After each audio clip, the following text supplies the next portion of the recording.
And good evening to you. All eyes on Nevada tonight as votes are still being counted here and across the country as the presidential race remains too close to call. Thank you for joining us on 8 News Now at 5. I'm Brian Loftus. And I'm Denise Valdez. Election day has certainly turned into election week, as it could be days now before we know the official winner.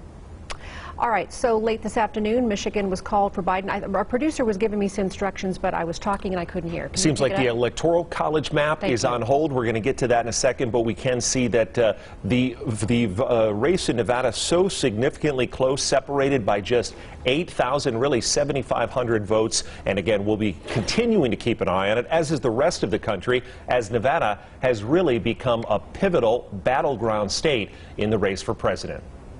Now we continue our team coverage with Joe Moeller and Vanessa Murphy, where results stand in our state. Vanessa, we're hearing new results may not come in at all tonight. What exactly can you tell us? Okay, well, first we were told by the Secretary of State's office that we would receive an update tomorrow morning. Then the Deputy Secretary of State for Elections told me we'd receive an update this afternoon. Now he's saying he made a mistake, that he shouldn't have said that. He apologized. He made the commitment without knowing that that could happen. So no additional results from Nevada today or tonight. Now, so you might be wondering, why is Nevada, with being a smaller state, taking so long for results? Well, Wayne Thorley points to Assembly Bill 4, which required that all active registered voters be sent a mail-in ballot. They can still be counted if postmarked by Election Day. Voters have up to 9 days after the election to confirm signatures were theirs if their ballot was rejected. Thorley says there was a record number of mail-in ballots received. As we've been reporting, final election results in Nevada weren't expected on election night. So here's what Wayne Thorley said earlier about releasing results today, but again, this ended up changing. Every time a county sends us results, it takes staff away from actually counting ballots. So we were trying to be efficient and methodical in the process, but also recognize, you know, people want to know. So we're looking at doing an update later this afternoon with some additional mail ballots counted. So you can see some confusion there. More results now expected tomorrow. Another point we touched on, voter fraud. President Donald Trump has said the election would be stolen in Nevada and made claims about voter fraud. I asked Thorley about that. He says there have maybe been a handful of allegations in Nevada that are being investigated. I asked him for more of a specific number. He said less than 10. But again, he stressed there is no evidence of widespread voter fraud. So again, I want to stress no additional results in Nevada today. We just learned. Reporting live, Vanessa Murphy, 8 News Now. Yeah, they've gone back and forth for sure on that today, Vanessa. So today, the Clark County Register of Voters held a news conference this afternoon to talk about the process that's going on here in Southern Nevada. Let's check in with Joe Moeller with what we can expect on update on results. Hi there, Joe. Well, we're outside the election center here in North Las Vegas. We're in a press conference. We did learn that we will not get any new information as far as results go until tomorrow morning at another press conference. Like we've been mentioning, with nearly 1.2 million votes have been processed so far, but the counting is continuing here in Clark County. Now, as of yesterday, the election department counted all of the early votes, early ballots that is, and all of the in-person election day ballots. What is left are mail, provisional, and electronic ballots sent to residents overseas. Now, the Clark County Registrar of Voters, Joe Gloria, said they are able to process 70,000 votes a day. Tomorrow at 10 a.m. we'll be prepared to report all of the counts for what we received through the mail ballot drop-off, what we received in yesterday's U.S. mail, and today's U.S. mail. Well, the presidential race is still too close to call with what has been processed. It is hard to say how many outstanding ballots are left due to the fact that every resident was sent one. Now, those must be postmarked by November 3rd and will be counted through next week, sort of like how Vanessa was mentioning there. Now, Gloria said there were issues with a few voting machines and a handful of observers who had to be removed, but nothing major when it comes to problems. Now, that press conference will be happening outside the election center here tomorrow morning at 10 o'clock, and then in the days that follow, there'll be more press conferences as votes continue to be counted.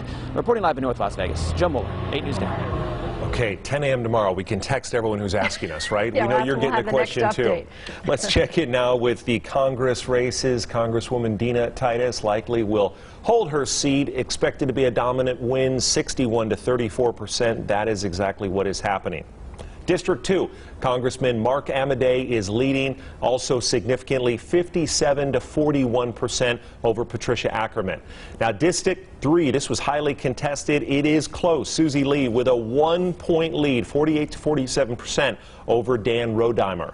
Congressman Horsford, also as we see, a slight lead, 3 points, 50 to 47% over the challenger Jim Marchant. So keeping those numbers in mind, 8 News Now is also keeping a close eye on the balance of power in Carson City.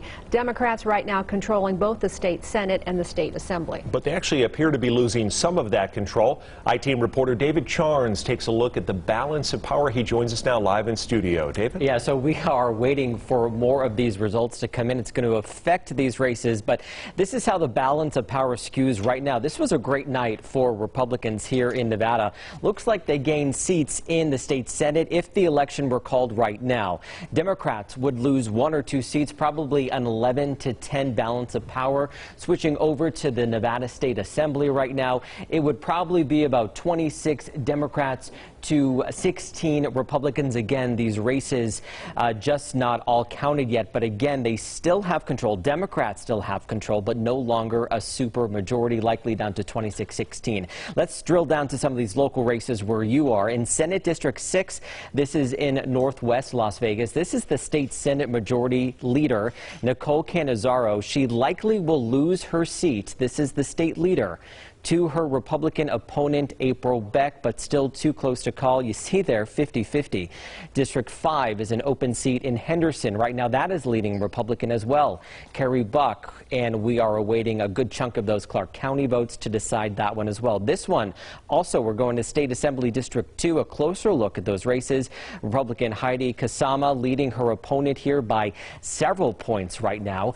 District 4, Republican Richard MacArthur running ahead of Democratic incumbent Connie Monk. To District 31, that's in Washoe County, Democrat Skip Daly losing right now to his Republican challenger, Jill Ann Dickman.